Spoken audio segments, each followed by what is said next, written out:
गाळमुक्त धरण आणि गाळयुक्त शिवार या योजनेतील कामे पावसाळा सुरू होण्याच्या आत वेळेत गती देऊन पूर्ण करावीत अशा सूचना जिल्हाधिकारी कुमार आशीर्वाद यांनी दिल्या।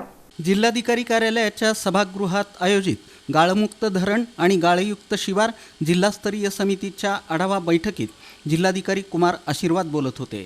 यावेळी जिल्हा जलसंधारण अधिकारी दयासागर दामा, उपविभागीय जलसंधारण अधिकारी आर.डी. क्षीरसागर, कृषी उपसंचालक ए.सी. धेडे, जिल्हा परिषदेचे जलसंधारण अधिकारी एस.एस. पारसे, उपविभागीय जलसंधारण अधिकारी सी.एम. सोनवणे यांच्यासह सर्व संबंधित अधिकारी उपस्थित होते। जिल्हाधिकारी कुमार आशीर्वाद यांनी योजनेची जिल्ह्यातील सद्यस्थितीची संबंधित यंत्रणांकडून माहिती घेऊन कामांना गती देण्याच्या सूचना केल्या।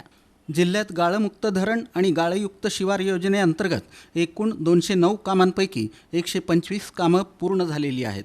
सेल्फवर असलेल्या 84 कामांपैकी 14 कामं पूर्ण करण्यात आली असून यामधून 6.19 लक्ष घनमीटर इतका गाळ काढण्यात आला आहे।